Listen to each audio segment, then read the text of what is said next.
14h-16h, Brigitte Lahaie, Sud Radio. Nous sommes ensemble durant ces 2 heures sur Sud Radio. Alors, on parle des effets positifs de MeToo sur les femmes et sur leur sexualité, et c'était évidemment bien nécessaire.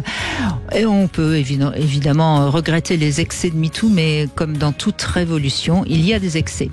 Mais aujourd'hui, avec Eric Haller, nous allons parler des hommes. Est-ce que les hommes souffrent ou au contraire bénéficient de MeToo, parce qu'on entend parfois des hommes qui ont peur à présent d'être accusés du moindre regard. Alors je rappelle qu'on n'est pas responsable de ces regards, ni d'ailleurs de ces pulsions. En revanche, on est responsable de ces actes. Voilà, ça c'est dit. Donc avec Eric Haller, je vous propose qu'on évoque ce qu'est la virilité, à la fois sur le plan biologique, sexuel, mais aussi sociétal, parce que, quoi qu'il en soit, l'homme, et particulièrement au moment de l'adolescence, il est débordé par sa testostérone et il a des érections le plus souvent bien malgré lui, mais on va pas le plaindre, parce que c'est quand il en a plus qu'il est malheureux. Alors évidemment, je le répète, c'est pas une excuse pour se jeter sur une femme, c'est pas parce qu'on bande qu'on est obligé de baiser, pour parler un petit peu crûment. Alors comment expliquer à l'ère de MeToo ce qu'est un homme et comment il doit se construire pour malgré tout continuer à oser séduire la femme qui l'attire et surtout parvenir à rester dans une virilité suffisante pour pouvoir accomplir l'acte sexuel. Et puis je vous pose la question à vous, mesdames, est-ce que vous voudriez d'un homme incapable de bander? Je ne crois pas. Donc on va parler de tout ça ensemble et n'hésitez pas à nous rejoindre. C'est un sujet certes délicat, mais après tout, on ose tout sur Sud Radio et c'est pour ça que vous aimez cette radio. Le 0826 300 300, voilà le numéro qu'il faut pour composer. Et puis en programme aujourd'hui, en devise, la peau, est-ce un organe féminin ou masculin? En Love Conseil, je vous proposerai de continuer à bien vous embrasser. En sexo, on fera le Love Conseil, le sexo conseil que j'ai pas pu faire hier. On parlera du trio érotique. Et puis 3 minutes pour convaincre. L'érection, est-ce un symbole agressif? C'est la question qu'on se posera. Eric Haller, bonjour. Bonjour Brigitte Lahaie. Alors, vous êtes professeur de chirurgie vasculaire et endovasculaire. L'érection, elle est due grâce au vaisseau, justement. Donc, ça explique pourquoi vous en êtes venu à opérer les verges qui justement n'arrivent plus à garder le sang pour maintenir l'érection. Absolument, les fuites veineuses en particulier. Oui. Exactement. Vous rappelez chaque fois que vous venez, et donc on va pas faire exception à la règle, qu'il y a malheureusement un petit pourcentage de jeunes hommes qui n'ont jamais eu d'érection parce que justement ils ont des problèmes. Ils ont cette maladie. 1 à 2%, ce qui est énorme. C'est pas une maladie rare, c'est fréquent. En France, 1 à 2% d'hommes... De jeunes hommes de moins de 25 ans ne peuvent pas avoir d'érection complète ou stable. À cause de fuites veineuses. Voilà. Et ça s'opère très bien. Ça s'opère maintenant, très bien. Encore faut-il oser consulter. Encore faut-il consulter quelqu'un qui écoute et qui est informé, parce que tous les médecins ne connaissent pas cette maladie, avoir les bons examens, etc., etc. Mais de fait, oui, il est possible maintenant de se sortir de ce qui est véritablement un cauchemar pour ces hommes. Alors la question de la virilité à l'heure de MeToo, je sais que vous avez trouvé le sujet intéressant. Qu'est-ce que vous avez envie d'en dire? Que je pense qu'il y a plusieurs faces aux conséquences de MeToo et que nous ne les avons pas encore probablement toutes perçues. Ça fait des années que je me demande comment un jeune homme de 16 ans ou 20 ans qui n'a pas d'expérience sexuelle se trouve confortable pour aborder une partenaire ou un partenaire, mais une partenaire dans ce contexte de MeToo. Parce qu'au fond, vous l'avez dit, notre sexualité est gouvernée par des appétits, par des pulsions au sens extrêmement positif du terme. Mais tout ça a en face ce que la société renvoie de ce qu'on est d'une manière générale et de ce qu'on est intimement, peut-être encore plus, parce que ce qu'on est comme individu social, professionnel, on a l'habitude d'en discuter, on peut parler avec beaucoup de gens. Par contre, ce qu'on est comme personne sexuelle, quand on n'a pas encore d'expérience sexuelle, je pense qu'on est extrêmement vulnérable et probablement l'une des questions importantes soulevées par ce contexte MeToo qui imprègne véritablement les médias, les conversations, c'est j'ai 16 ans, j'ai envie, je vois une jeune femme, j'ai un désir pour elle. Comment est-ce que je m'y prends? Est-ce que je vais être vu comme un délinquant? Est-ce que moi-même je dois me considérer comme un délinquant parce que j'ai une direction? Enfin, je trouve que il y a vraiment cette question. Et le monde des adultes est finalement très absent sur ça. Je crois que nous aimons tous nos enfants et nous aimons tous l'idée qu'ils soient bien dans leur tête, dans leur corps. Évidemment dans leur sexualité.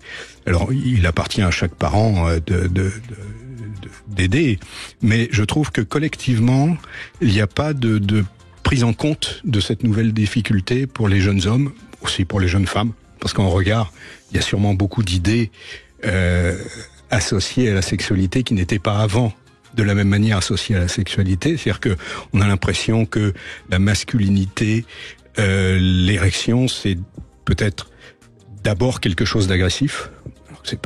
C'est pas l'essence de ça du tout, c'est la vie, quoi. Et donc comment est-ce que nous adultes, comment la société adulte, si je puis dire, peut accompagner les plus jeunes à travers ces rideaux qui se sont abattus soudain entre les êtres. Et je précise que votre discours, c'est pas parce que vous êtes un homme, c'est simplement parce que vous êtes un médecin qui consulte et qui reçoit des jeunes hommes souvent et avec toutes leurs angoisses et leurs Absolument. Inquiétudes. Ouais. C'est important de le préciser pour ceux qui comprendraient pas votre discours. Parallèlement, j'ai beaucoup autour de moi de personnes aussi qui sont thérapeutes ou médecins et qui s'inquiètent actuellement justement sur les jeunes hommes qui ne savent plus très bien quelle position adopter vis-à-vis des jeunes femmes. Et de l'autre côté, c'est vrai qu'on a beaucoup de jeunes femmes qui sont plus vindicatives, plus sûres d'elles aussi, et ça c'est très bien. Donc ça change, quoi. Les choses bougent.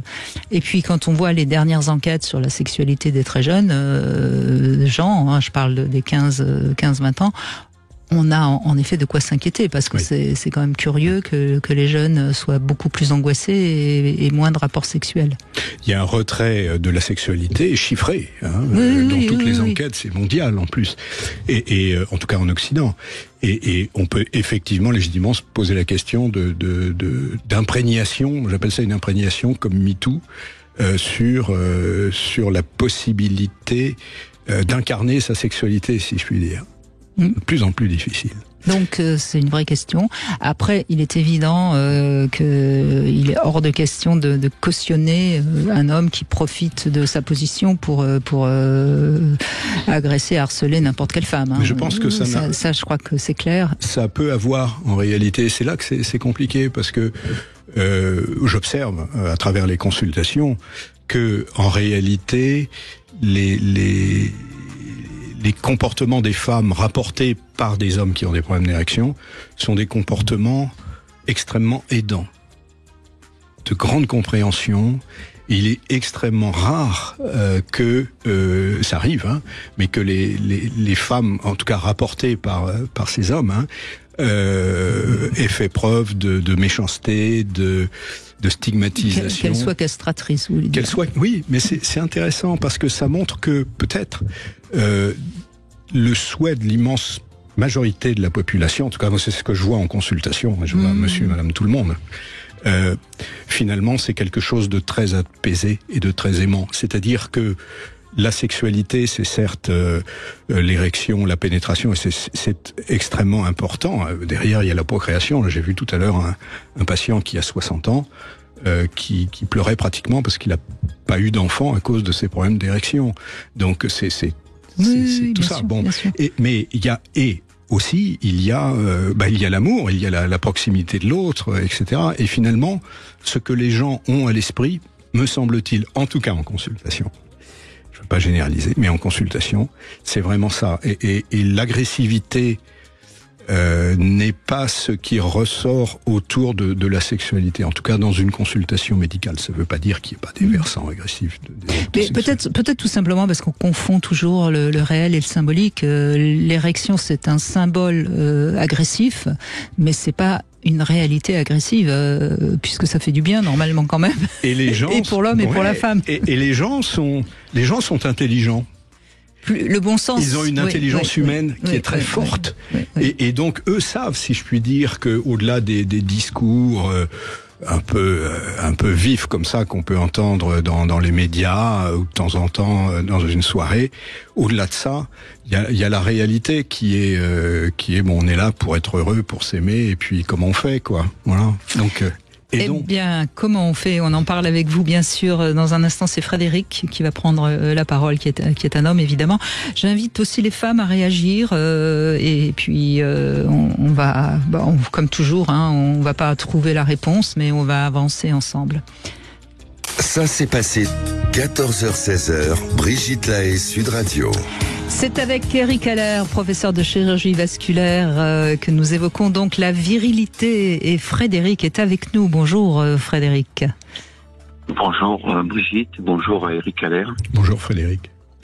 Donc vous n'avez pas peur de montrer votre virilité, c'est-à-dire? Alors, virilité, c'est pas vraiment la virilité, mais disons que moi j'ai pas du tout peur du mouvement MeToo parce que je pense que l'éducation y a fait beaucoup. C'est intéressant parce que dans votre phrase, on sent quand même qu'il faut faire attention. Être viril, c'est bien. Enfin, je veux dire, y a pas de problème, si? Ah non, aucun problème du tout. Non, mais je veux dire que dans mon rapport à la femme en général, je me sens plus qu'à l'aise. Moi, j'aime bien la compagnie des femmes pour pouvoir partager des savoirs, surtout des savoirs plus qu'autre chose. Bon, comme j'expliquais à Nadjet au Standard, oui. Moi, je suis dans le secteur du transport routier. Oui. Mm-hmm. J'en profite pour saluer femmes, tous les routiers qui nous écoutent. Tous nos amis routiers. Oui. Et routières d'ailleurs, parce qu'il y a de plus en plus de femmes dans ce métier. Oui, ça vient, c'est pour ça. Et j'expliquais que, par contre, ça reste encore un milieu quand même assez macho. Et dès qu'une femme arrive à quai ou qu'arrive dans une zone, les gars se permettent d'aller venir, disons, taper à Cosette, mais de façon maladroite. C'est-à-dire pour un peu essayer de la séduire ou le... Oui, faire un peu le mariole, être là, dire que bon... Faire voilà. le pan. Et oui, c'est ça. C'est ouais. ça. Et moi, c'est humain, franchement. Moi, je trouve ça très méchant. Déplacé. Très déplacé, parce que moi, j'ai aucun problème. J'expliquais justement qu'une fois, j'ai été parler avec une fille qui m'a presque de suite envoyé poulet. J'ai dit, écoute, moi, tout ce que je voulais, c'est qu'on aille prendre un café en tant que collègue, parce qu'il y avait que toi, et moi, moi, je vais parler avec tout le monde. Donc, alors elle est venue, mais un peu sur la réserve. Et quand j'ai commencé à parler plutôt de la famille, des choses... Elle a cru que vous vouliez la draguer, donc elle vous a un petit peu au départ rembarré. Bon, moi, j'ai expliqué. Oui. Mais après, Frédéric, excusez-moi, je vous coupe, mais je veux dire une chose vraiment essentielle, et je suis sûre, vraiment certaine de ce que j'affirme. De toute façon, quoi qu'on fasse, on ne pourra jamais réduire les relations hommes-femmes à des relations d'êtres humains qui sont asexuées. Il y a forcément toujours, de manière plus ou moins consciente, une attitude différente si on est face à un homme ou face à une femme. Et je suis sûre de ce que j'affirme pour avoir suffisamment étudié la question. Je suis pas totalement convaincu. J'entends bien, mais c'est pas grave. Vous avez le droit de pas être d'accord avec moi. Moi, je vous dis vraiment au quotidien, j'ai des collègues femmes et je les prends. J'ai certainement pas envie d'aller draguer. On passe un J'ai pas dit que systématiquement l'homme veut draguer la femme, mais vous êtes certainement peut-être plus gentil, vous êtes forcément différent. Si vous réfléchissez bien, vous verrez. Ce qui veut pas dire que c'est une attitude que vous faites pour espérer obtenir quelque chose. Je suis pas du tout en train de dire ça. Je dis que forcément on est différent. Vous êtes d'accord, Eric Haller, ou pas avec ce que je dis? Ah oui, complètement. Donc, Oui, allez-y. Est-ce que MeToo a changé votre attitude ou pas du tout, comme vous le suggériez en entrée? Jamais. J'ai même trouvé que c'était assez excessif de ma part. Parce que au quotidien, moi j'ai jamais été sur la réserve parce que j'ai toujours été extrêmement respectueux. Ça a été ma culture. Moi dans la famille, de toute façon, une femme on la respecte, c'est pas autrement. C'est moi, comme je disais à Nadjet, mon père avait toujours l'habitude de dire, on ne frappe jamais une femme, même pas avec une rousse. Ça a toujours été. Donc il n'y a pas à avoir des excès d'énervement ni quoi que ce soit. Une femme, on la respecte. Ça a toujours été. Mais un homme moi, aussi. J'ai donné hein. la même éducation à mes enfants, et mes enfants ont à peu près la même façon de penser que moi. Une fille, on est plutôt à l'accompagner. Si elle est un peu en dessous, on va la remonter. On est toujours là pour faire ce qu'il faut, quoi. On protège. C'est comme ça. Oui, mais voyez, vous dites bien des choses qui montrent que parce que c'est une femme, on protège, on la respecte. Donc, voyez bien qu'il y a un petit peu de différence. Et encore une fois, c'est tout à votre honneur. Hein. Oui, après, ça c'est une part, mais il y a aussi, on ne dit pas des choses déplacées. Moi, mon éducation a fait qu'on ne dit pas des choses déplacées. C'est pas possible. On connaît pas la personne, on va pas s'amuser à avoir des propos graveleux. C'est pas possible. On peut avoir certains propos un peu limites quand on connaît bien la personne, mais pas quand on va la voir au premier abord. Et moi, les gens que je vois au quotidien qui veulent aborder de façon maladroite, ils connaissent pas la personne, ils connaissent pas leur histoire. Il faut qu'ils disent des choses totalement déplacées. Non, mais dans l'absolu, bien sûr, vous avez raison. Allez-y, Eric, vous vouliez... Est-ce que pour ces hommes-là, MeToo a été utile finalement ? Est-ce que vous avez l'impression, est-ce que vous avez l'impression dans votre métier que depuis MeToo, les rapports ont changé, ces hommes sont différents, ou est-ce que c'est pareil ? Non, c'est pareil. Bon, on n'avance pas alors. C'est des gens qui ont une façon de parler, mais ça reste toujours dans le verbal. Il n'y a pas eu d'acte. Je pense que c'est pas forcément des gens que je côtoie au quotidien, mais je les vois avoir une façon très maladroite de parler aux filles, mais je pense pas que ce seraient des gens qui passeraient à un acte. Vous voyez, ils veulent montrer que c'est des mâles, quoi. C'est des mâles, donc il faut montrer qu'on parle mal, mais non, ça se fait pas. On parle de façon correcte, on partage un moment, parce que souvent on peut passer du temps dans des centrales qui peut être un peu long. On passe le temps. Alors, quand ils sont entre hommes, ils n'ont pas le même rapport que quand il y a une ou deux femmes dans le lot. C'est ça le truc. C'est pas. Oui, mais c'est sûrement naturel. Oui, c'est vouloir montrer qu'on est plus beau, mais parfois c'est vraiment très maladroit, quoi. C'est pas fait de façon. Après, je pense qu'ils le font aussi parce qu'ils savent très bien qu'il n'y a aucune chance, mais c'est pas. Ça vous gêne un peu ? On a l'impression. Moi, ça me dérange. Oui, ça vous dérange. Moi, ça me dérange parce que de faire le pan juste, en plus de façon gratuite, il y a rien à gagner dans l'histoire, rien du tout. Oui, mais c'est leur manière d'être. Il faut pas y voir du mal forcément. Et vous avez clairement, si la personne réagit mal, de toute façon, je la verrai plus demain. Mais non, c'est pas. Oui, non, mais personne. Mais est-ce que les femmes qui sont dans ce métier, finalement, le prennent bien, ou est-ce que vous pensez qu'elles en souffrent ? Alors, pour certaines femmes, je pense qu'elles ont déjà un caractère plutôt masculin, donc elles sont très.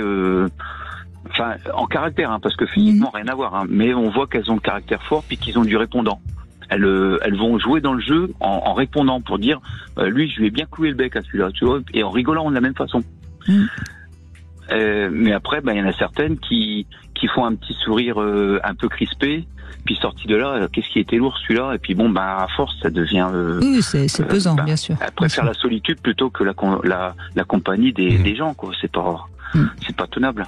Merci Frédéric de ce point de vue sur le terrain. Et puis si on a une routière qui nous écoute, on est ravis de lui donner la parole, qu'elle donne aussi son avis.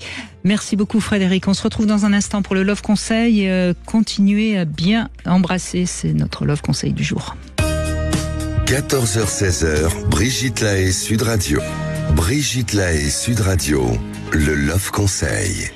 Eh bien, Eric Haller, vous l'avez certainement également remarqué, au fil du temps, les couples ont tendance à s'embrasser un peu machinalement. Alors, c'est pas très grave, hein, ça fait partie des gestes automatiques, si je puis dire, mais de temps en temps, quand même, il faut que le baiser redevienne un cérémonial.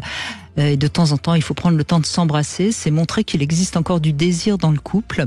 Alors, je pense qu'il faut s'embrasser en jouant également avec les mains, les paroles, et peut-être, pourquoi pas, des mots d'amour, parce que s'embrasser machinalement tout le temps, c'est finir par rendre le geste, le baiser, si je puis dire, insignifiant. Hein. Donc c'est important. Et en revanche, quand vous faites l'amour, je crois que c'est important de communiquer sur le baiser, parce qu'il y a des partenaires qui adorent s'embrasser quand ils font l'amour, d'autres finalement n'aiment pas trop parce que ça les déconcentre de leur plaisir. Il y a des gens qui sont très dans leur ressenti intérieur, donc trouver le bon baiser qui convient à tous les deux, peut-être un baiser profond, un baiser sur les lèvres. Et puis, ce qui est important quand même à rappeler, c'est que surtout après l'acte sexuel, c'est un moment important. Et là, on peut vraiment échanger un vrai baiser qui cimente ce qui s'est passé et qui est une promesse pour l'avenir. Voilà. Eric nous rejoint. Bonjour Eric. Oui, bonjour Brigitte et bonjour votre invité Eric. Bonjour Eric. Voilà. C'est un joli prénom, hein. Oui, j'osais pas le dire. Ça reste entre nous.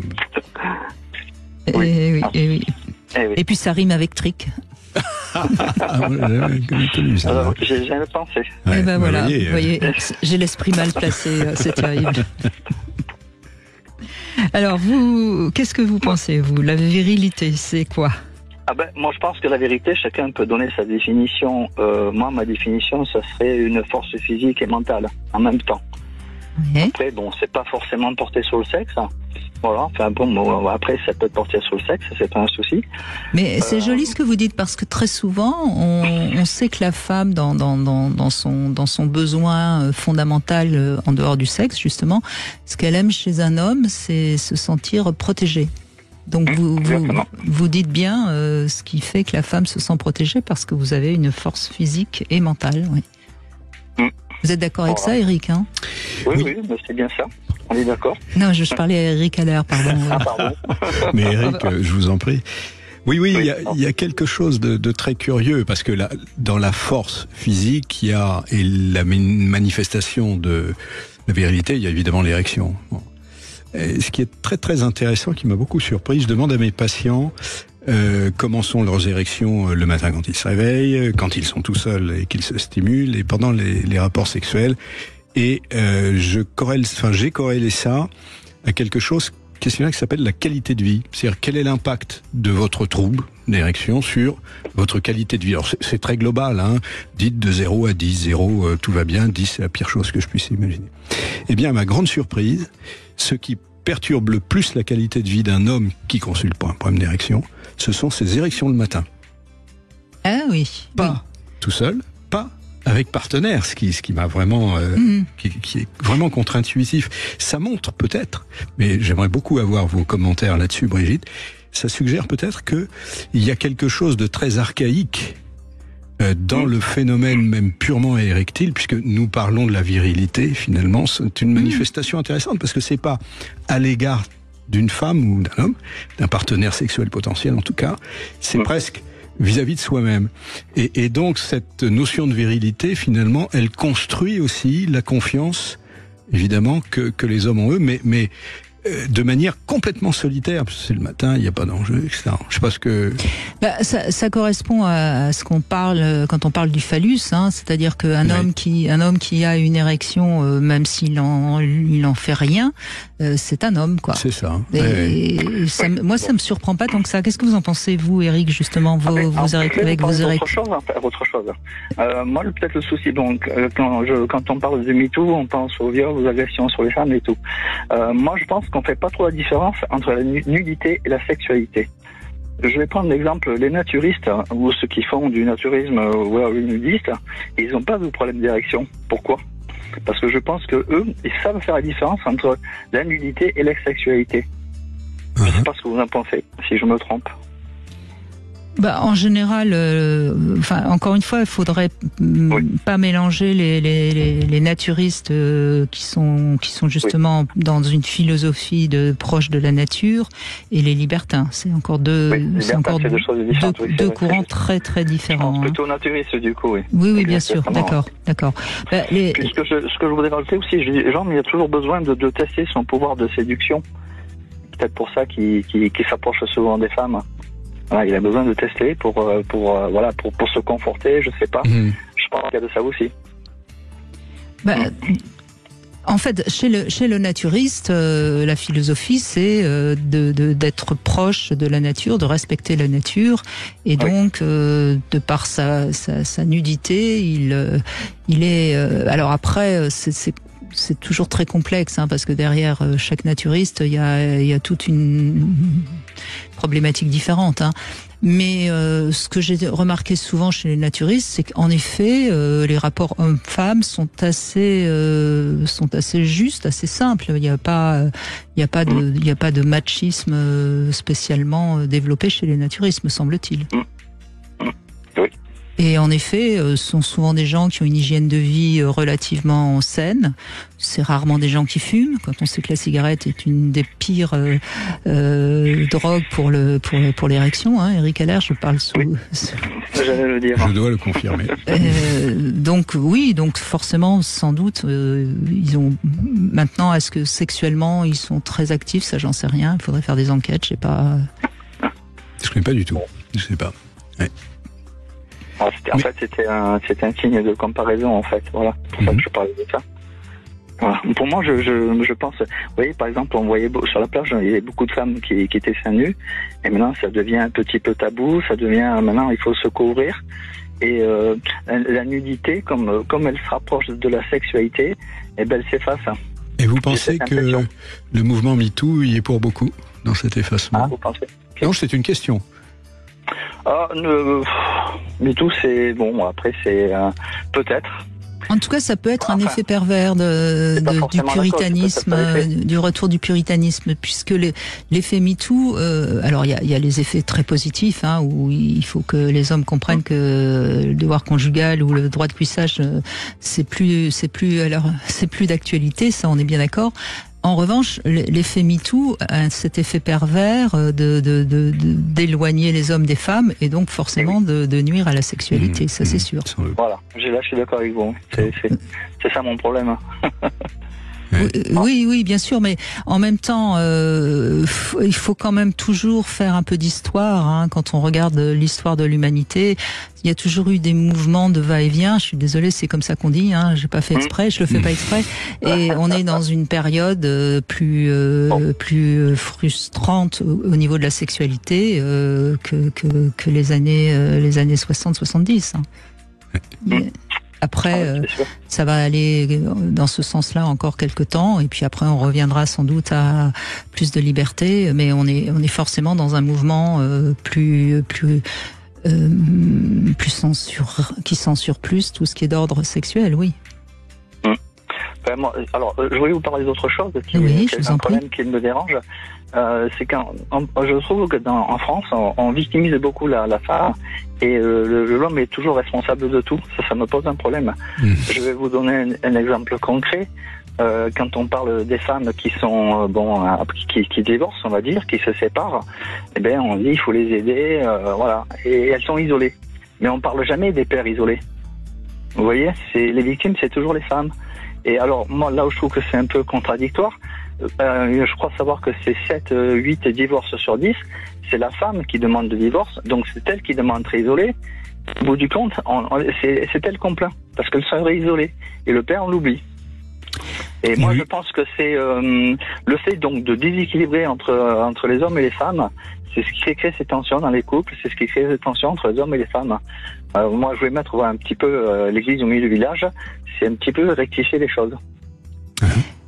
En fait, Eric, vous avez raison, c'est plutôt les femmes qui demandent le divorce, mais parce que les femmes attachent plus d'importance à leur vie sentimentale que les hommes. Les hommes, ils vont aller travailler un petit peu plus, ils vont rentrer plus tard au foyer quand ça va pas bien, mais ils vont pas forcément demander le divorce. Mais donc c'est vrai que c'est les femmes plutôt que les hommes. Je crois que c'est même plus de 70%. Après, dans leur raison, il n'y a pas de souci. Hein. Bon, après, non, mais il y a pas de jugement. Si il est alcoolique ou autre, je comprends très bien que ça pose un problème. Et on est bien d'accord. Mais vous entendez dire souvent de parler de relations toxiques. Vous avez raison. Relations toxiques, il faut se tirer. Faut s'échapper. On est d'accord. Mais ce qu'il faut bien toujours comprendre, Eric, c'est qu'on va toujours se pencher sur le nombre le plus important. Et il y a beaucoup plus de femmes qui sont en difficulté financière que d'hommes après un divorce. Ça ne veut pas dire qu'il y a aucun homme, mais ils sont tellement minoritaires par rapport aux femmes que forcément on parle surtout des femmes. Mais ça ne veut pas dire qu'il faut ignorer les hommes, je suis bien d'accord. Alors je me permets je vais tout à fait à l'appui de ce que vous dites, Eric, car de manière systématique, quand il y a un divorce, le père se retrouve privé de ses enfants. Dans la majorité du temps qui reste à vivre. On peut le comprendre, hein, c'est pas, il y a tout un discours sur la difficulté en particulier pour les enfants de vivre en deux foyers alternatifs, c'est compliqué, etc. Mais oui, il y a une grande pénalisation de la situation d'homme actuellement dans la société, à tel point que il y a, alors malheureusement j'ai pas son nom actuellement en tête, un publiciste nord-américain des États-Unis qui a développé toute une réflexion autour de ça, qui est que en gros, quand on est un homme maintenant entre guillemets majoritaire dans la vision qu'on a des gens en prenant le métro, quand on n'a pas de distinction, eh bien on a un parcours social qui devient pénalisé. Il y a il n'y a pas d'emploi, d'accès à l'emploi assez facile. C'est vrai que si vous regardez statistiquement, un jeune homme actuellement se retrouve en termes de perspective d'emploi à responsabilité peut-être un petit peu en tension. Alors par rapport au passé, oui, et c'est sûrement tant mieux. Parce qu'il y avait une injustice à l'envers qui était insoutenable. Mais du coup, si on veut rétablir, et on le veut, rétablir la parité, ça veut dire que statistiquement, un homme jeune qui arrive sur le marché du travail, ne serait-ce que ça, va se retrouver en relative difficulté. C'est quelque chose qui apparaît. En tout cas, pour l'instant, le nombre d'hommes de pouvoir et chefs d'entreprise est largement supérieur au nombre de femmes.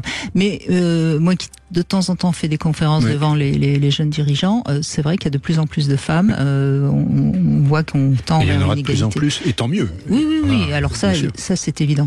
Non, là je crois ce qu'on peut dire, Eric, pour aller dans votre sens, là où il y a quand même un petit problème de suprématie du féminin, c'est dans le choix d'avoir ou pas un enfant. L'homme n'a pratiquement plus son mot à dire. C'est quand même un petit peu... Je me suis fait réflexion par rapport à l'avortement. Moi, je dis, quand une femme décide d'avorter, est-ce qu'on ne demande pas l'avis du père? Parce que si le père, il dit, bon, moi, je veux conserver l'enfant, je m'en occuperai. Eh ben non, c'est la mère qui a la primauté. Ce qui peut se comprendre quand même, parce que c'est quand même elle qui va le porter, qui va le mettre au monde. Bon, après, mais j'entends. Oui, mais j'entends ce que vous dites. Et ça, c'est vrai. Aujourd'hui, une femme, elle a le choix d'avoir ou pas des enfants, d'avorter ou pas. L'homme, il a pas beaucoup de choix. Hein. Il peut se retrouver avec un enfant dans le dos, il peut se retrouver sans enfant, il peut. Oui. Il a pratiquement plus son mot à dire. Ça, c'est vrai. Sauf dans les couples où ça communique, évidemment. Hein. Pour revenir à l'exemple des femmes isolées, j'ai connu deux exemples. Des femmes qui demandent le divorce. Une, parce que son mari avait fermé sa boîte, il se trouve en difficulté financière, donc elle demande le divorce. Et un deuxième cas pareil, je connais donc une mère de famille qui elle est déjà divorcée d'un premier enfant.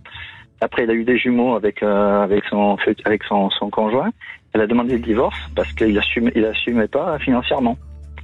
Alors moi, ça me pose un problème. Donc là, les victimes, c'est pas toujours les femmes. Les victimes, ça peut être aussi les hommes. C'est pour dire ça que je... Mais non, c'est plutôt rassurant ce que vous me dites. Ça veut dire que les femmes ont encore besoin d'un homme qui assure financièrement. Ça veut dire qu'elles attendent encore d'un homme qui soit puissant. Vous voyez, on peut... Non, mais comme ça, oui. C'était un petit trait d'humour parce qu'il faut un peu aussi dédramatiser tout ça. Mais je vois que vous avez compris. Merci beaucoup, Eric. Et puis, je pense qu'Eric vous dit merci aussi avec un prénom pareil. Très très bien. On fait une petite pause. On se retrouve dans un instant. Venez aussi dialoguer avec nous sur Sud Radio. Vous voulez parler à Brigitte Lahaie? 0826 300 300.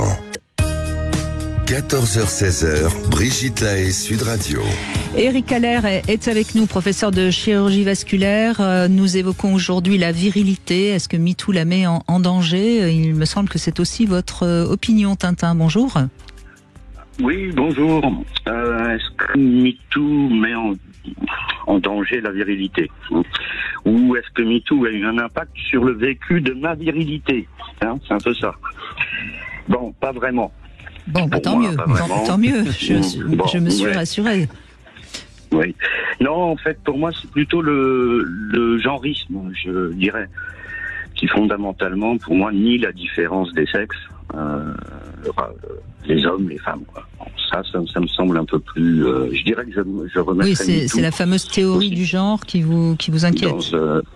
Dans ce contexte. Voilà. Bon, alors j'ai un petit peu écrit des choses là-dessus mais je voulais revenir sur ce mot virilité qu'on oppose souvent à féminité, mais je les différencie du masculin et du féminin. C'est-à-dire que pour moi, un homme peut ne pas paraître viril tout en restant masculin. Alors on peut aussi s'interroger sur la féminité par rapport au féminin, et la place que prend le regard des hommes pour elles. Dès lors qu'il y a la séduction qui est en jeu et que ça passe par être regardé ou regardé. Le regard se distribue pas de manière symétrique entre les hommes et les femmes. Ça, c'est une petite dissymétrie que je voulais quand même pointer. Vous voulez dire que les hommes louchent quand ils regardent sur une femme? Je me plaisante. Disons que le regard se distribue un petit peu du côté comme ça. Les hommes regardent, les femmes sont regardées. Il y a quand même une distribution. Oui, mais bien sûr, vous avez tout à fait raison. Je plaisante, mais c'est vrai que les femmes vont beaucoup plus faire attention à leur tenue pour être regardées que les hommes. C'est vrai. C'est vrai. Même si ça bouge un peu, mais ça. Oui. Oui. Après, moi, j'observe quelque chose un petit peu dans la société qu'il faudrait remettre aussi MeToo dans tout ça, bien que MeToo dénonce non pas une hypersexualisation, mais enfin quand même des dérives, des crimes, des délits, mais on observe quand même une hypersexualisation, je trouve, qui passe par beaucoup d'images. C'est pas trop nouveau, mais des images idéalisantes, idéalisées. Et puis il y a quelque chose qui va, ça me pose question, jusqu'à l'éducation nationale des enfants. Des programmes comme EVARS, l'éducation à la vie affective, relationnelle et sexuelle, tout ça, ça m'interroge. Programmes qui, pour moi, font intrusion dans le développement psycho-affectif et relationnel de chaque enfant, et puis dans la construction de son corps intime. Et là,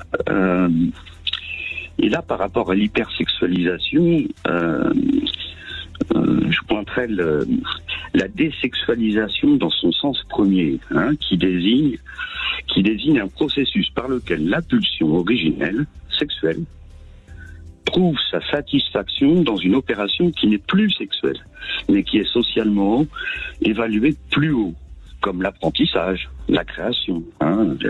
Les psys appellent ça la sublimation. Bon. Les enfants ont besoin de refouler le sexuel pour apprendre. Alors besoin, je sais pas, mais en tout cas, il y a ce qu'on appelle la fameuse période de latence. Les enfants, a priori, c'est pour ça que c'est si grave d'abuser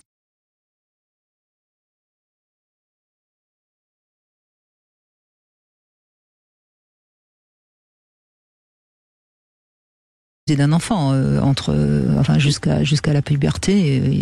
Ça ne les questionne pas. Mais c'est pas tellement lié à la phase de latence, puisque avant la phase de latence, c'est tout aussi vrai qu'il y a une immaturité quant au rapport sexuel. Hein. Non mais Tintin, on va essayer d'expliquer les choses clairement à ceux qui nous écoutent. Oui, l'enfant très jeune, jusqu'à, je veux dire, de 2 ans et demi à 4 ans, se pose la question du petit garçon, de la petite fille. Il a besoin de se construire dans un sexe ou dans un autre. Et c'est pourquoi c'est si dangereux de dire à des jeunes enfants qu'il n'y a pas qu'on est ce qu'on veut, parce que c'est pas vrai. Ensuite, tout ça se calme, et puis après il y a l'arrivée des hormones et la puberté, où là la pulsion réveille, si je puis dire, l'être humain qui commence à envisager la sexualité. Voilà. Enfin, je crois que Eric Haller, c'est expliqué de manière assez simple ce qui se passe chez l'être humain. Oui. Tout en n'oubliant pas. Oui. Parce que Freud avait fait scandale, hein, quand même à l'époque. Freud avait fait scandale de parler de la sexualité infantile, mais pas seulement. Non, mais il avait dit que l'enfant était un pervers polymorphe. Et c'est vrai que le terme pervers polymorphe, si on comprend pas un peu la psychanalyse, ça fait peur. Hein. Mais ce que je viens de dire, c'est ce que disait Freud sur la construction de la sexualité de l'être humain. Oui. Juste, si vous voulez bien, Brigitte, c'est très très important que les auditeurs entendent bien cette nuance. C'est que Freud a dit les enfants sont comme des pervers polymorphes. Ce comme fait toute la différence. Hein.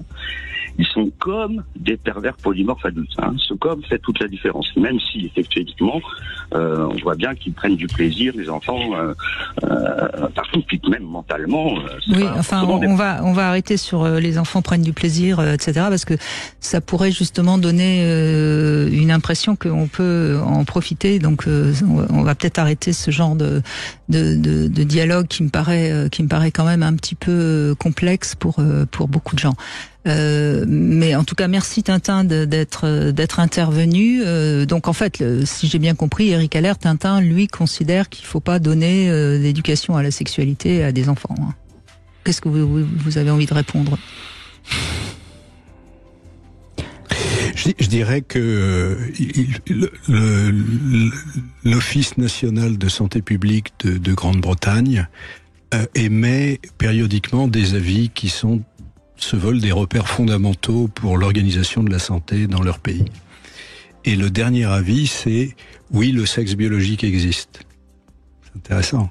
Ben oui. Et non, mais c'est intéressant pour que oui, bien sûr, des gens extrêmement intelligents, observateurs de la société dont ils ont charge et qui sont très bienveillants par ailleurs, en viennent à dire ça. Ça veut dire que il y a des vraies questions qui sont soulevées par divers mouvements de pensée qui sont intéressants en soi. Mais après, il y a la vie des gens et il y a l'influence que des idées jetées comme wokisme, ça osons le mot, ont sur la vie concrète des gens. Oui. Non, mais et qu'est-ce qu'on abîme ou pas de la vie concrète des gens quand on fait ou quand on dit telle et telle chose. Finalement, faut être assez simple, c'est ça.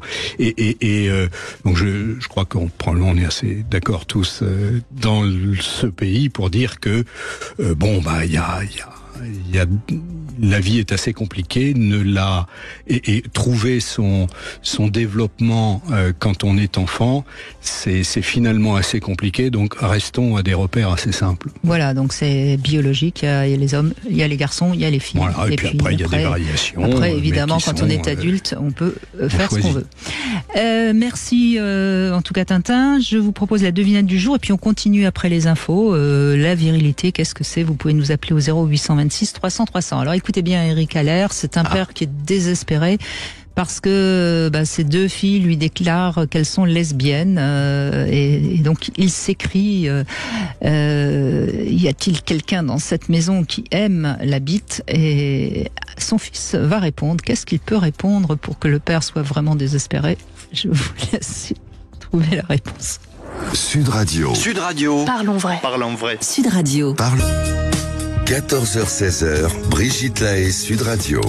Eric Haller est avec nous, professeur de chirurgie vasculaire. Si vous avez des petits soucis justement d'érection et non pas de virilité, c'est pas tout à fait la même chose, même si c'est ce dont on parle aujourd'hui, et que vous avez une question à poser à Eric Haller, profitez-en, il est avec nous jusqu'à 16h. Alors d'abord, je voudrais la réponse à ma devinette. Ce père a donc 3 enfants, 2 filles, 1 garçon, et puis il est totalement désespéré parce que bon, ces 2 filles sont lesbiennes, et quand il s'écrit, y a-t-il quelqu'un dans cette maison qui aime la bite? Que répond son fils?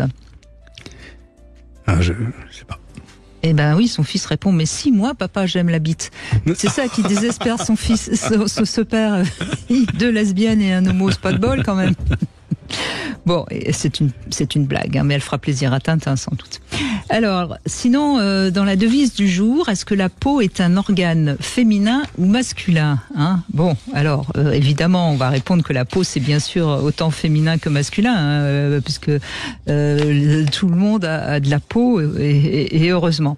Mais en fait, ma réponse est un petit peu différente, et écoutez bien, c'est vraiment intéressant. La peau, elle est autant féminine que masculine, puisque elle donne et elle reçoit. Et là où on peut travailler, la personne qui n'aime pas toucher, ou en tout cas qui a du mal à toucher l'autre, elle aura besoin de travailler son yang, c'est-à-dire son masculin, si je puis dire. Et celle qui n'aime pas qu'on la touche, eh bien, elle aura à travailler son yin. Et je trouve que quand on voit la peau sous cet angle-là, c'est assez intéressant. Et je conseille d'étudier notre relation à la figure maternelle et paternelle, et on saura si on a plus. Alors, si on est très à l'aise à la fois dans le fait d'être touché ou de toucher, ben c'est que tout va bien. Sinon, c'est intéressant de travailler et de comprendre un petit peu qu'est-ce qui a bloqué dans sa relation à son père et à sa mère. C'est sûrement très très intéressant, oui. D'autant que, alors j'aurais dit féminin parce que pour 2 raisons. D'abord, le premier contact de la peau, c'est l'enfant avec sa mère, je pense. Oui. Dans la chronologie, en tout cas. Et deuxièmement, les produits de beauté pour la peau, c'est assez féminin. C'est même très féminin, même si actuellement on voit que les hommes s'en emparent, des crèmes, etc. Mais quand même, le soin apporté à la peau, c'est quand même assez féminin ou pas, non? Mais pour l'instant, il y a plutôt beaucoup de masseurs. Je parle dans le côté massage tonique. Hein. Je parle pas des masseuses thaïlandaises, mais il y a quand même beaucoup d'hommes qui sont plutôt meilleurs masseurs que les femmes. Donc on voit bien le côté yang, hein, de la peau. Et puis le fait de recevoir le côté yin. Voilà. Bon, enfin, écoutez, intéressant. Hein, c'est toujours intéressant d'y réfléchir par rapport à soi et éventuellement à son partenaire. Olivier, bonjour. Bonjour Brigitte, bonjour Eric. Bonjour Olivier. Merci de réagir. Vous avez un fils, hein, justement, je crois. Il a quel âge? Alors mon fils, il a 19 ans. Ah oui, on est en plein dedans, oui. Voilà, il a 19 ans. Voilà. Et alors, comment il réagit? Qu'est-ce qu'il vous dit? Quels sont vos échanges justement sur cette question de la virilité? Alors justement, on l'aborde très finement parce que même à l'intérieur de la famille, c'est quand même on sent qu'il y a un poids, qu'il y a une sorte pas de tabou, mais de question dangereuse. Voilà, c'est une question assez dangereuse. Et quand j'en parle ouvertement avec lui, on aurait tendance à regarder si on nous écoute pas, s'il n'y a pas une caméra, etc. Voilà.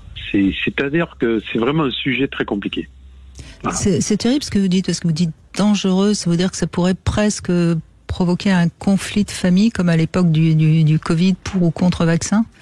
C'est ça. C'est exactement ça. C'est exactement ça. C'est un sujet qui, alors, moi, j'ai un peu du mal avec ça. Parce que je trouve que c'est un sujet quand même qui est difficile, qui est difficile d'aborder pour les gens de mon âge, on va dire. J'ai plus de 50 ans, donc moi je suis de la génération plutôt des années 90, c'est-à-dire où il y avait le sida, il y avait des choses comme ça qui y arrivaient.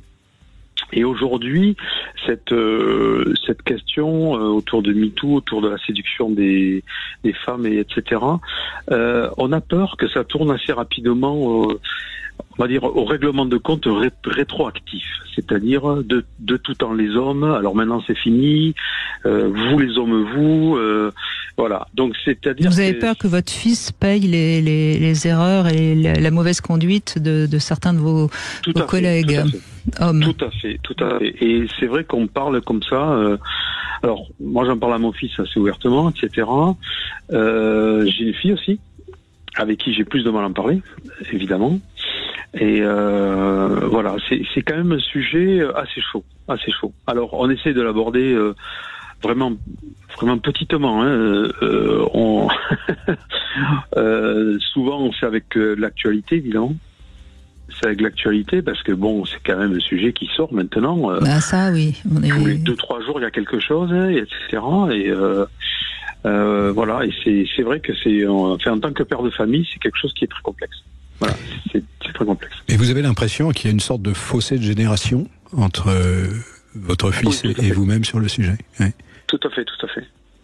Il y a un fossé de génération parce que je pense que les générations d'aujourd'hui sont quasiment dans l'interdit.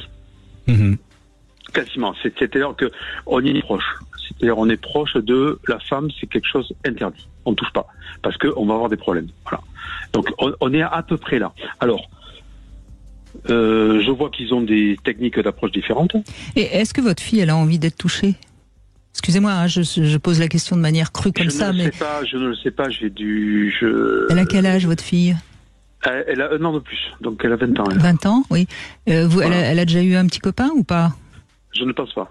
Vous ne pensez pas, oui, d'accord. Et donc on voit bien, on a d'un côté les garçons qui ont peur, bien qu'ils doivent être comme vous étiez quand vous aviez 20 ans, hein, donc voilà, complètement dans le désir de baiser. Et puis de l'autre côté, on a des jeunes femmes qui sont très prudes. Et qui ont peur aussi. Hein.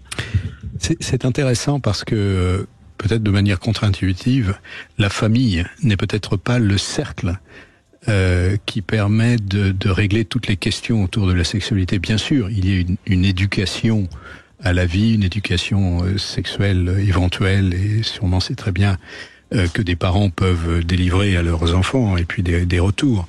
Mais d'un autre côté, on voit très bien que tout ne peut pas se dire, et peut-être c'est pas mal que tout ne se dise pas. Il faut sûrement respecter ça. Et donc je reviens à cette question du début de l'émission. Je pense que devant accompagner le mouvement MeToo, il devrait y avoir un mouvement qui accompagne l'ensemble de la société et vis-à-vis des jeunes et de leur sexualité. C'est-à-dire, ok, vous entendez MeToo, mais comment vous percevez tout ça? Comment d'abord interroger? Est-ce que c'est un problème pour vous? Est-ce que ça impacte votre possibilité de relation telle que vous le voudriez ou pas? Et qu'est-ce que finalement, quel contre-pouvoir pourrait-on donner à cette ambiance qu'on entend dans la société, qui est complètement diffuse dans la société? Il faut s'occuper des gens. Et effectivement, la cellule familiale n'est peut-être pas l'endroit où tout peut se résoudre. Surtout que c'est quand même des questions intimes. C'est ça. Mais est-ce que Olivier, finalement, Eric, c'est ce qui me vient là comme ça. Est-ce que finalement, c'est pas parce qu'on parle plus trop de sexe et puis peut-être pas assez de sexualité et d'amour, parce qu'au fond quand on s'aime, j'ai envie de dire naturellement, on a envie de se retrouver ensemble sous la couette. Il y a des barrières. La première fois où j'ai été confronté à ça, c'était il y a 40 ans maintenant aux États-Unis. J'étais étudiant. Et dans le laboratoire de recherche où j'étais, il y avait un couloir, et au bout du couloir, il y avait la cafetière. J'aime beaucoup le café. Oui. Et on m'avait fait comprendre que il y a 40 ans, donc, aux États-Unis, quand il y avait une femme près de la cafetière, il n'était pas de bon ton d'aller prendre un café. Et finalement, donc qu'est-ce que ça veut dire? C'est horrible. Oui. C'est parce que c'est ce qui nous arrive. Mais je pense que c'est ce que vivent nos jeunes adultes et adolescents, aussi bien filles que garçons d'ailleurs. Hein. C'est-à-dire que comment est-ce qu'on peut manifester l'idée que dans la profondeur des choses, la relation entre des personnes sexuelles, que ce soit, je dis bien volontairement sexuelles, que ce soit un homme, une femme, que ce soit deux hommes, deux femmes entre elles. Comment est-ce qu'on peut rassurer finalement et dire que ça n'est pas non seulement ça n'est pas une attitude de violence et de délinquance, que de s'approcher d'une femme pour prendre un café. Du moins qu'on lui dit pas what else. Non, mais c'est vraiment, je pense qu'il y a maintenant, il est temps que la société s'empare de ça et différemment. Il faut que l'autre plateau de la balance contribue à rééquilibrer. Sinon, les gens vont être extrêmement malheureux. En tout cas, c'est ce que vous dites, Olivier, sur votre fils et votre fille, c'est ce qu'on entend beaucoup. C'est pas, donc sur le. Donc il faudrait peut-être. Alors oui. Moi je sens les enfants d'aujourd'hui, enfin les jeunes d'aujourd'hui, je les sens quand même très informés. C'est-à-dire que nous, on a quand on a voulu aborder les questions, des questions un peu de sexualité, de contraception et etc. Ils étaient plus jeunes, mais nos questions étaient déjà largement has-been. C'est-à-dire ils avaient déjà eu accès à de la documentation, ils avaient déjà accès à de la réflexion. Voilà, c'est ça. Mais c'est plutôt l'image de l'homme d'aujourd'hui qui est en train d'en prendre un coup. Voilà. On parle de déconstruction, et etc. Oui, je pense que c'est là où ils savent pas trop se mettre là. Voilà. C'est compliqué parce que s'ils se conduisent comme les hommes d'avant, qui se conduisaient bien, je parle pas. Encore une fois, on met de côté tous les abrutis, connards et violeurs. Sûr, mais s'ils se conduisent comme se conduisaient les hommes avant, ça sera pas forcément bien reçu, puisqu'aujourd'hui, une femme à qui on tient à la porte envoie chier le mec, une femme à qui on s'autorise à dire tiens, aujourd'hui t'es bien coiffée, elle prend ça pour du harcèlement, donc on en est là, c'est ça le problème, oui, bien sûr. Donc qu'est-ce qu'ils peuvent dire, qu'est-ce qu'ils peuvent faire, c'est compliqué. Il faut pas penser que les jeunes sont plus informés. Moi, je m'inscris un tout petit peu en contradiction avec ça. Bien sûr, il y a des informations. Mais le fait d'être en contact avec les informations ne signifie pas que les gens sont informés. Je vais vous donner un exemple autour de la sexualité et de l'érection qui est absolument frappant. Donc, c'est l'histoire de ces jeunes hommes qui n'ont jamais eu d'érection à cause de cette maladie des fuites veineuses. Et je leur demande, mais comment est-ce que vous avez réalisé ça? Et de manière assez extraordinaire, c'est presque jamais moi tout seul.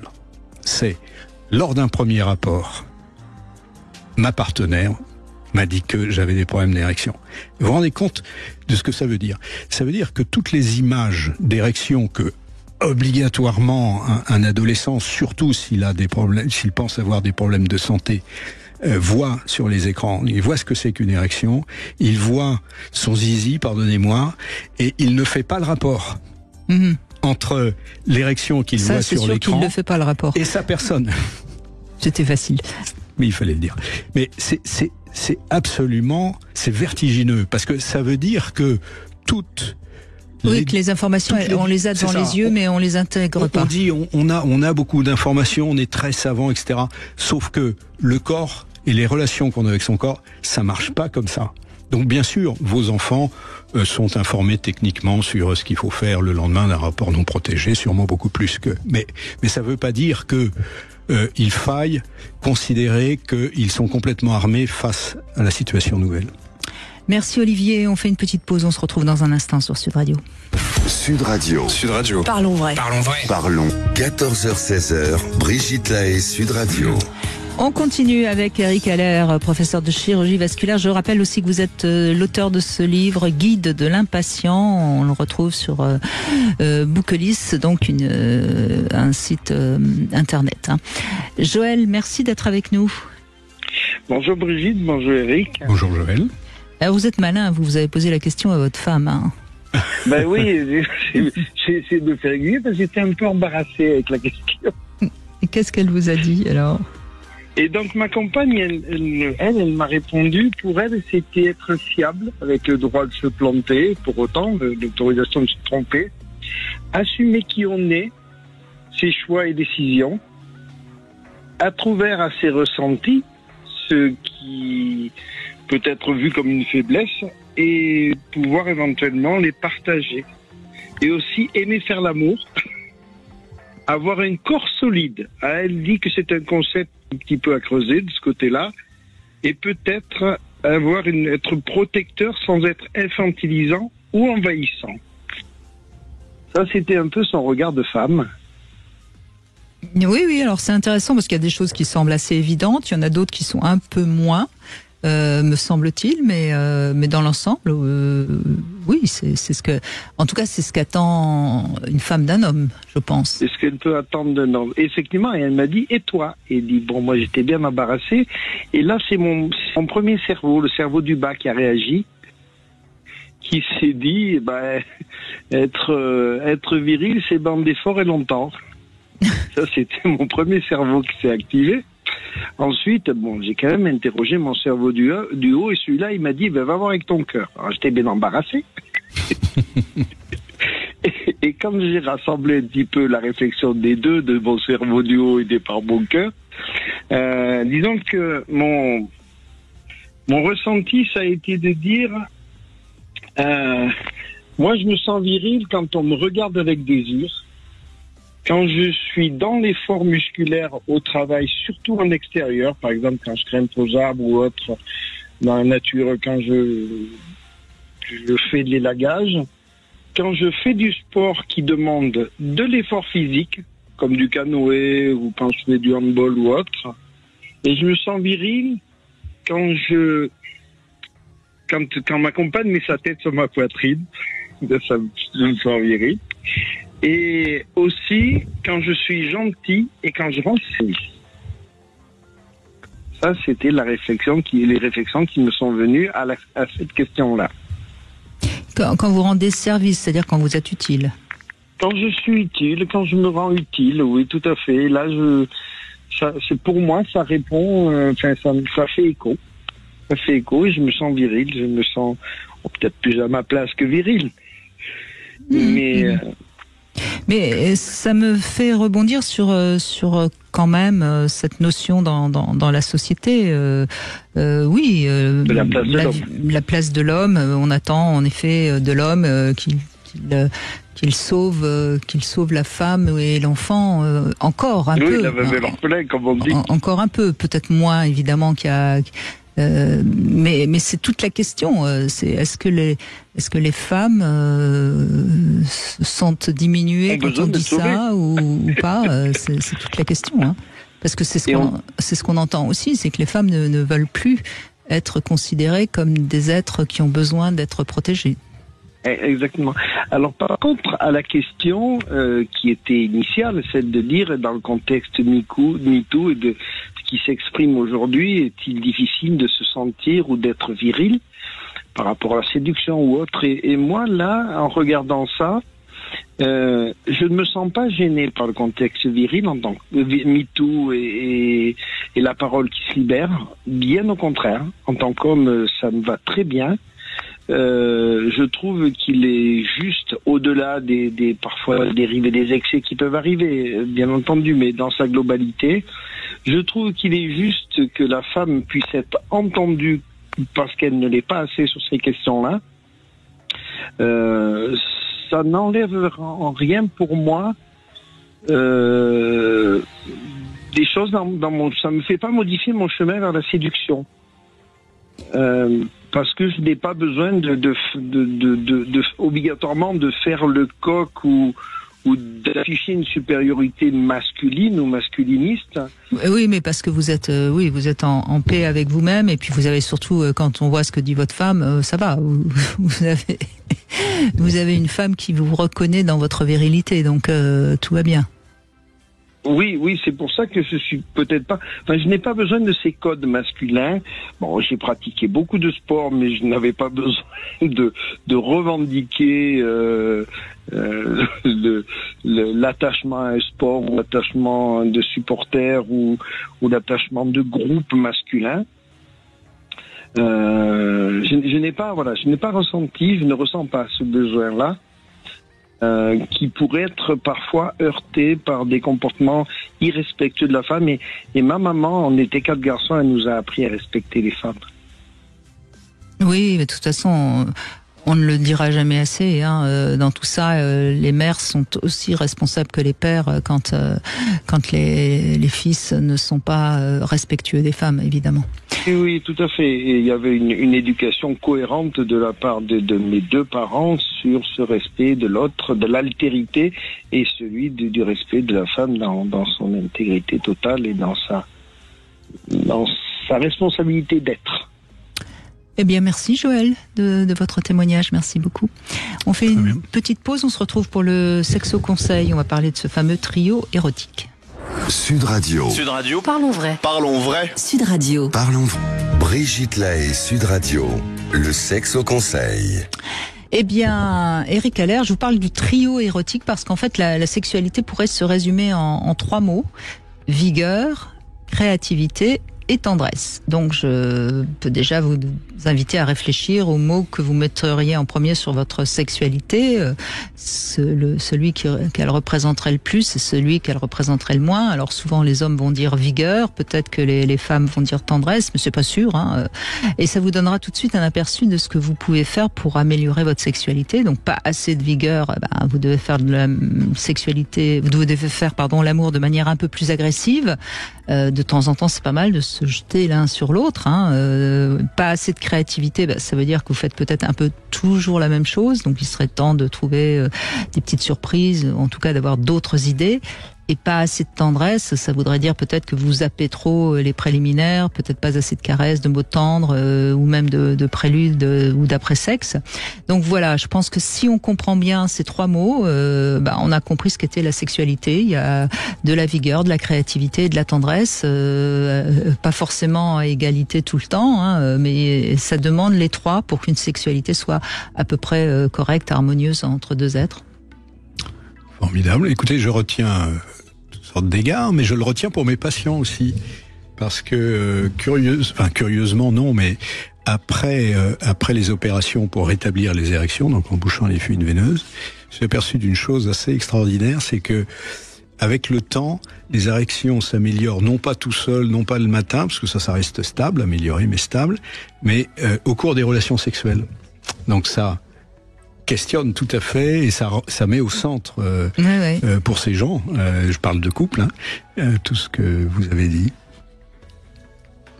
Alors, merci de confirmer. Donc, en effet, ces 3 mots sont importants pour comprendre ce qu'est la sexualité. Alors, notre débat du jour, l'érection est-elle un symbole agressif ? Vaste question, n'est-ce pas ? Alors, on a Jacques qui pense que oui. Bonjour Jacques. Oui, bonjour Brigitte, bonjour Eric. Bonjour Jacques. Donc, vous allez avoir 3 minutes pour convaincre Lily qui est avec nous et qui donc pense que non. Bonjour Lily. Oui. Bonjour. Bonjour. Alors, Jacques, allez-y. Qu'est-ce qui vous fait dire que c'est... Je suis très perturbé par, l'ensemble de votre émission que j'ai écouté longuement et avec précision, parce que j'ai vu hier un film qui s'appelle Les Survivantes, que je conseille à tout le monde, qui est un peu gravissime. Voilà. C'est un film de science-fiction, je crois. Pas du tout. C'est un film de plusieurs femmes. Ah oui, pardon, oui. 30 à 40 ans après des faits particulièrement révoltants, se sont retrouvés dans des sectes, se sont retrouvés dans des lieux où on leur a obligé à faire certaines choses sexuelles, voire même à tuer d'autres enfants. Voilà. Donc je conseille tout le monde à voir, parce que nos politiques cachent beaucoup de choses, et il y a d'ailleurs, et je vais très court, une dame qui a fait l'ENA, qui était au Parlement européen, qui a été entendue par plusieurs commissions, et au niveau du satanisme, que ce soit des politiques ou des religieux, aucun mot, aucune phrase n'a été relevée dans les conclusions de ces commissions. Je ferme la parenthèse. Alors concernant je suis un peu troublé par tout ce que vous avez dit, parce que tout se bouscule. Et c'est sûr que moi je trouve que l'érection peut être un sujet de vaste débat comme aujourd'hui, mais surtout un sujet gravissime en fonction de la culture et des expériences que nous avons. C'est vrai que une érection, elle peut être fantastique, mais elle peut être aussi terriblement difficile à accepter, que ce soit par l'homme ou par la femme en fonction des expériences. Donc, je trouve que dans l'érection, il faut oser. Alors, je vais prendre 2-3 exemples. Un peintre qui fait partie d'une école et qui ose certaines couleurs va révéler des choses fantastiques. Un musicien qui va oser, c'est pareil, va pouvoir créer des œuvres admirables. Un écrivain, c'est exactement la même chose. Et ben nous, osons avoir des érections, mais il est vrai que ça fait peur. Alors Lily, qu'est-ce que vous répondez à Jacques ?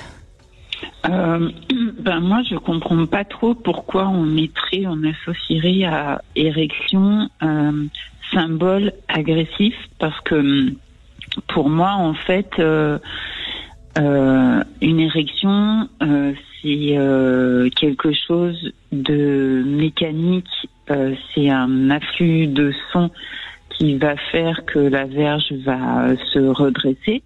Donc c'est pas forcément déjà peut-être volontaire, parce que le matin les hommes ont souvent des érections alors qu'ils n'ont pas fait forcément de rêves érotiques et tout ça, et que l'érection elle est nécessaire dans un rapport sexuel, c'est ce qui permet la pénétration, et donc pourquoi on lui donnerait un symbole agressif si c'est en fait l'agressivité ne viendrait pas du mécanisme de l'érection, mais viendrait du comportement de l'homme, en fait, puisque là on parle de l'érection si on parle de l'érection du pénis.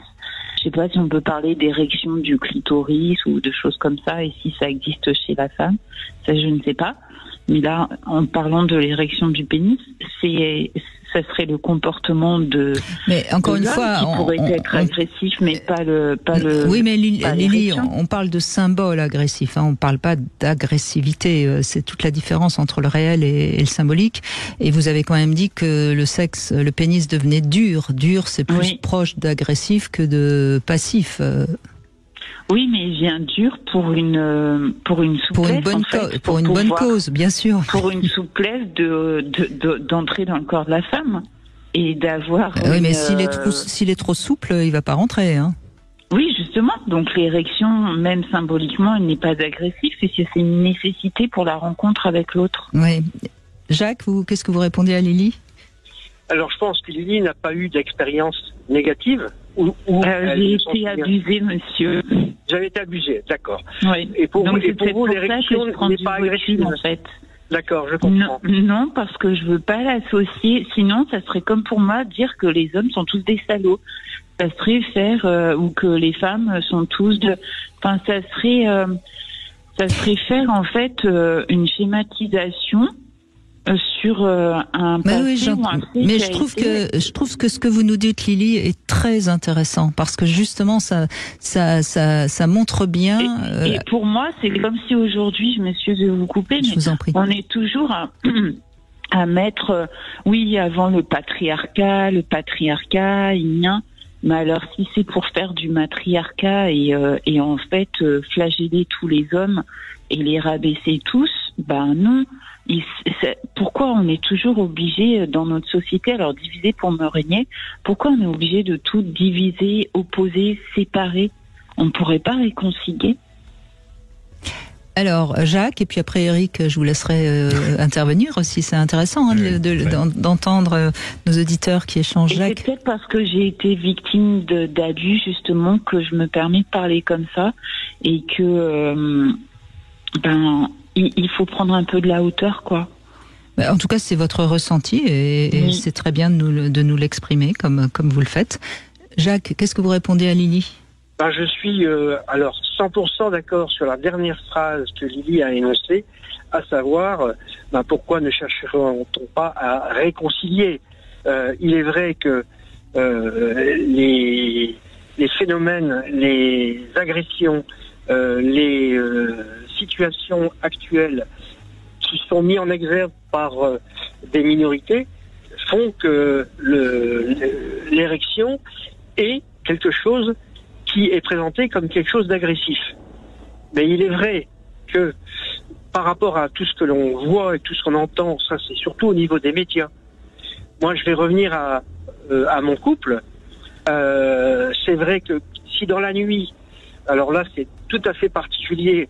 Si dans la nuit j'ai une érection et que la main de ma femme m'effleure et que alors que je suis en train de dormir, ça éveille en elle, ou le matin quand effectivement il y a l'érection du matin, elle se trouve particulièrement excitée parce qu'elle sait que il y aura donc un rapprochement et elle sait qu'elle va tout faire pour bien accueillir cette verge qui va être dure avec tout ce qu'il faut pour que ça se passe bien. Mais il y a eu dans vos émissions des femmes qui ont eu des agressions avec des hommes, et des amis qui sont autour de moi ont effectivement eu des agressions avec des hommes qui avaient une telle envie que leur verge passait avant leur cerveau et leur corps et qui agressaient des femmes qui n'avaient pas de désir, qui en plus étaient sèches. Donc là, oui, mais là, c'est leur comportement, justement. Tout à fait. C'est pas l'érection, le symbole de l'érection, c'est leur comportement. Et une femme n'est pas obligée, parce qu'un homme a une érection, de le satisfaire. Et il faut qu'elle en ait envie, c'est tout. Évidemment. Et 100% d'accord. Eric, qu'est-ce que vous dites alors à cet échange intéressant Je le trouve très, très intéressant et très riche. Alors, je dois dire que je suis très, très impressionné par les propos de Lily, parce qu'elle nous révèle de sa vie et par la teneur de ses propos. C'est sûrement un cheminement important et personnel. Et finalement, puisque le sujet c'est MeToo, on peut peut-être proposer que ce que MeToo a mis sur la table, si je puis dire, malgré tout, aide ou peut aider la société à progresser. Mais donc après, il y a cet autre travail qui est de digérer tout ça, en tout cas d'en voir les répercussions dans la société et comment on peut sortir vers quelque chose d'harmonieux, et c'est ce que Lily dit, et puis monsieur aussi, finalement, vous le dites dans votre intimité personnelle. Et ça, c'est quelque chose d'intéressant, et moi je me demande si, in fine, tout cet ensemble ne va pas faire que les hommes soient déchargés d'une partie de la pression, si je puis dire, que génère l'injonction à l'érection. Parce que ça, c'est assez compliqué. On en parle peu. Mais ça, je crois qu'on peut dire que ça obsède à peu près tous les hommes. Beaucoup, en tout cas, une large majorité. Ça crée beaucoup de dégâts, ça crée beaucoup de malentendus entre les hommes et les femmes. Et ma question, c'est la suivante. Est-ce que ces mouvements qui sont douloureux, qui sont sûrement excessif à certains égards, qui ne concerne peut-être pas tout le monde. Je veux dire, tout le monde ne s'intéresse pas forcément aux revendications de telle star, etc. Mais au bout du compte, est-ce que ça peut nous amener à voir différemment, à l'évidence, les relations entre les hommes et les femmes et les hommes, mais aussi à voir différemment l'érection. Et donc, pour revenir, est-ce que l'érection est agressive ? Non, est-ce un symbole d'agressivité? Pardonnez-moi, et vous avez bien raison. Non, mais c'est important parce que, évidemment, que l'érection n'est pas agressive. Mais bien sûr. Ces symboles, ce sont évidemment nos représentations mentales, un petit peu collectives. Peut-être qu'on va changer. Peut-être que on va aller vers une représentation un peu plus apaisée de ce que sont les érections. Mais en même temps, vous avez dit le contraire tout à l'heure, puisque l'homme en se réveillant, s'il n'a pas son érection, il se sent diminué en quelque sorte. Oui. Et c'est en ça que je pense, je pense que l'érection c'est un symbole agressif, mais au sens symbole, c'est-à-dire que c'est pas parce que c'est un symbole agressif que c'est une justification d'être agressif, mais c'est un symbole agressif dans le sens où c'est plus l'image d'une épée que d'un réceptacle voilà, et la femme serait le fourreau, l'homme serait l'épée au sens symbolique du terme. Et si tout va bien, eh bien l'épée rentre vraiment bien dans le fourreau et tout le monde est content. Voilà, c'est encore une fois, je crois que le problème de notre société actuelle, c'est qu'on oublie un petit peu le symbolique, et c'est dommage parce que c'est le symbolique justement qui donne du sens à tout. Et quand on veut trop être dans le réel, on oublie qu'on a une part inconsciente, on oublie que parfois quand ça va mal, il faut partir un petit peu dans l'imaginaire pour aller mieux. Et voilà. Mais en même temps, j'ai trouvé que votre échange tous les deux était formidable et je vous remercie beaucoup Lily, je vous remercie Jacques. C'est C'est bien de vous entendre parler comme ça avec autant de vérité. On fait une petite pause et puis on va conclure dans un instant. 14h-16h, Brigitte Lahaie, Sud Radio. 14h-16h, Brigitte Lahaie, Sud Radio. Éric Haller, toujours avec nous, professeur de chirurgie vasculaire, la virilité, l'érection, qu'est-ce qu'il en est aujourd'hui dans notre société du 21e siècle. Et on va conclure avec Pierre. C'est dommage, on n'a pas eu de femme, à part Lily, qui a merveilleusement parlé d'ailleurs de l'érection. On n'a pas eu de femmes pour qui ont donné leur avis, mais bon, c'est pas grave, elles sont là et elles ont certainement eu des choses à dire aussi. Bonjour Pierre. Oui, bonjour Brigitte, bonjour Xavier. Bonjour. J'ai envie de vous avoir. Eric, je sais pas comment vous. Pardon, excusez-moi. Oui, aucun problème. Xavier Haller, en fait, c'était mon ancien kiné. C'est pour ça que j'ai confondu. Ah bah dis donc. Oui, donc du coup, moi j'appelais pour réagir un petit peu à au phénomène MeToo. Oui. Voilà, et c'est vrai qu'alors, moi je suis quelqu'un de plutôt abordable, extrêmement humain, et quand j'étais plus jeune, j'avais plus tendance à aller très très facilement vers les gens, et même si je croisais quelqu'un, pour lui dire voilà vous êtes jolie ou un truc comme ça, ça me posait aucun problème quoi. Aujourd'hui, c'est une chose pour lequel je dois avoir beaucoup de retenue, parce que j'ai toujours peur que ce soit mal interprété ou passé pour un pervers. Et ça m'est arrivé encore de temps en temps de pouvoir le faire. Quand je dis madame, si je peux juste vous dire quelque chose, voilà, je vous dis ça vraiment en toute comment on peut dire ça, en toute transparence, sans attendre derrière. Voilà, je vous trouve jolie, vous avez un super parfum, ou voilà, vous êtes élégante, ou un truc comme ça. Mais par contre, voilà, je prends toujours des précautions aujourd'hui, alors qu'avant j'aurais jamais pu le faire.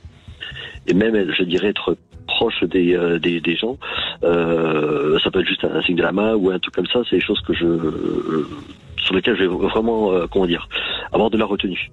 Voilà, sur mes amis proches, des choses comme ça, ce sera beaucoup plus facile parce qu'ils me connaissent, ils savent comment je suis. Mais pour moi, c'est quelque chose qui s'est perdu. Voilà, la transparence et la spontanéité qu'on pouvait avoir avant.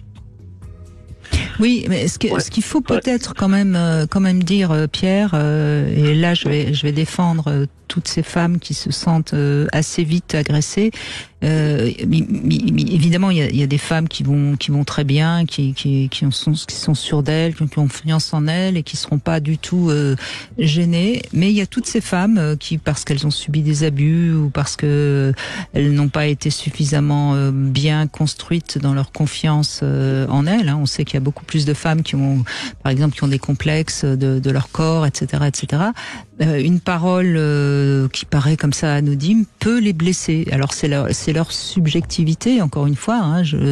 Mais je sais par exemple que quand un homme aidait une femme à mettre sa veste, par exemple, ce que beaucoup d'hommes ne font plus aujourd'hui d'ailleurs justement, eh bien une main d'homme qui frôle une femme qui a notamment été par exemple abusée, c'est quelque chose qui est très mal vécu par la femme.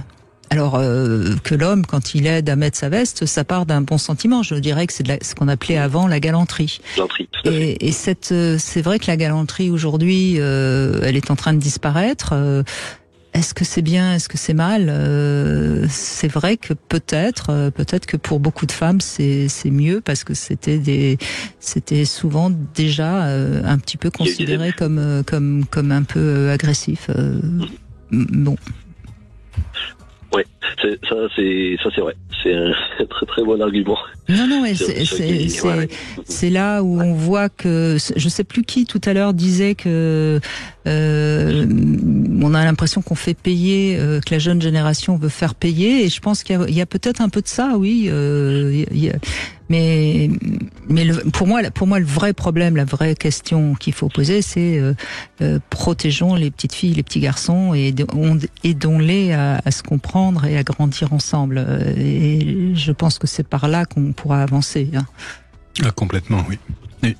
Et c'est pas tellement le chemin, c'est pas en punissant sans arrêt le moindre regard masculin qu'on va avancer. Tout à fait. Surtout que on vit dans une communauté, enfin, il y a plein de gens, on ne peut pas s'empêcher de regarder ou de faire un sourire ou croiser juste le regard des gens, quoi. Sinon, que vivre seul dans une île déserte. Oui, et ce que vous dites, on peut pas empêcher, on peut pas empêcher les regards des hommes d'aller se plonger dans les décolletés des femmes. Vous le faites après, presque sans vous en rendre compte, d'ailleurs. Ouais. Après, je dirais, c'est du savoir-vivre. Voilà, il y a des choses, après, à décharge, c'est que quand les filles ou les femmes mettent des décolletés hyper plongeants, à décharge, c'est vrai que ça attire l'œil. Même si on n'a pas envie, voilà, on reste des hommes où ça attire. Maintenant, jusqu'à se rhabiller avec des choses un peu moins décolletées ou un peu moins sexy, entre guillemets. Oui, non, mais les femmes ont le droit de s'habiller. Les femmes ont le droit de s'habiller comme elles veulent. Ouais. Ça, je suis d'accord. On est d'accord. Mais en effet, les hommes plongent leur regard sans même s'en rendre compte. Je suis. Voilà, mais c'est ça qu'il faut expliquer, et puis peut-être qu'on pourra avancer. Quel âge avez-vous, Pierre ? Je viens d'avoir mes 47 ans. D'accord. Et beaucoup de vos amis sont comme vous ? J'ai envie de dire non. Non. Alors moi j'ai eu une éducation qui était, très très religieuse, très carrée. Donc tout ce qui est galanterie, tout ça, c'est des choses que j'ai appris. Mes parents, enfin même ma mère m'a toujours dit voilà, ça se ouvrir la porte à une femme quand elle sort de la voiture, ou lui ouvrir la porte quand elle va monter. Voilà, mettre le manteau, les choses comme ça, tirer la chaise, c'est des choses de laquelle moi j'ai été enseigné là-dedans. Donc je le fais naturellement avec mes proches. Mais c'est vrai que je ne pourrais pas faire ça avec n'importe qui. Donc c'est cette galanterie finalement qui a été votre marque d'éducation, qui se trouve mise en question dans le champ public, quoi. Exactement. Parce qu'on ne peut plus. Aujourd'hui, c'est difficile de pouvoir le faire. C'est après moi je suis peut-être un peu changer de sujet, mais juste tenir une porte quand quelqu'un passe, ou une personne âgée, l'aider à traverser la rue, ouvrir la porte à quelqu'un, ou tenir la porte. Pour moi, c'est des choses de savoir-vivre, en fait. Ce que vous venez de dire est intéressant, parce que il paraît que, moi je prends pas beaucoup les transports en commun, mais il paraît qu'aujourd'hui dans les transports en commun, on se lève de moins en moins pour laisser la place à une personne âgée. Oui, ça je l'ai vu. Alors, moi c'est pareil, je suis pas un gros adepte, et par contre le peu que je peux prendre, il y a des fois, je devrais savoir, c'est compliqué, mais j'ai envie de prendre les jeunes, leur foutre une tarte. Je suis très, je le ferai pas, hein. Vous comprenez ce que je veux dire? Mais c'est, lève-toi, quoi. T'as une mamie qui est à côté de toi. Le gars, il a 15 ans avec son casque sur les oreilles. Moi, ça me fait bouillir. J'ai du mal à admettre ça, quoi. Pour moi, c'est inenvisageable. Bon, enfin ça c'est un autre débat, mais en effet, quelle sera la société de demain? Personne ne le sait, mais en tout cas ça bouge. Avec du plus, et puis forcément avec du moins. Et puis pour certains, il y a beaucoup de moins, pour d'autres beaucoup de plus. Et puis chacun doit s'adapter. S'adapter, c'est peut-être le mot qui convient pour conclure cette émission. En tout cas, ce qui est sûr, c'est que les hommes souffrent quand ils n'ont plus d'érection. Ça, Eric Haller, ce serait peut-être le mot de la fin. Oui, tout à fait. C'est-à-dire que je craignais, parce que nous sommes très présents sur les réseaux sociaux pour des raisons évidentes, puisque cette maladie n'est pas connue. Et je craignais beaucoup de réactions inappropriées du style « mais l'érection, on s'en fout, c'est démodé, etc. » J'ai eu un message comme ça en 7 ans. C'est finalement peu. Bah non, c'est même rien du négligeable. Tout, ouais. Et donc ça veut dire que quand même, dans ce cercle malgré tout assez vaste de relations par les réseaux sociaux, eh bien le discours majoritaire, c'est que l'érection ça vaut le coup, et que c'est quelque chose de précieux, et qui anime les couples, qui anime les individus. On a toutes besoin des hommes, ce serait la conclusion. Merci beaucoup Eric Haller. Je rappelle que vous êtes l'auteur de ce livre Guide de l'impatient, où on peut tout savoir justement sur l'érection. Tout de suite, vous retrouvez Alexandre Delevanne pour C'est votre avenir. Demain, on sera avec Philippe Arlin, qui est sexothérapeute, et on verra comment s'adapter lorsque sexuellement on n'a pas les mêmes envies, les mêmes pratiques, les mêmes goûts. C'est pas toujours simple, mais ça peut se faire. Ce sera notre sujet demain. Sud Radio. Sud Radio. Parlons vrai. Parlons vrai. Sud Radio. Parlons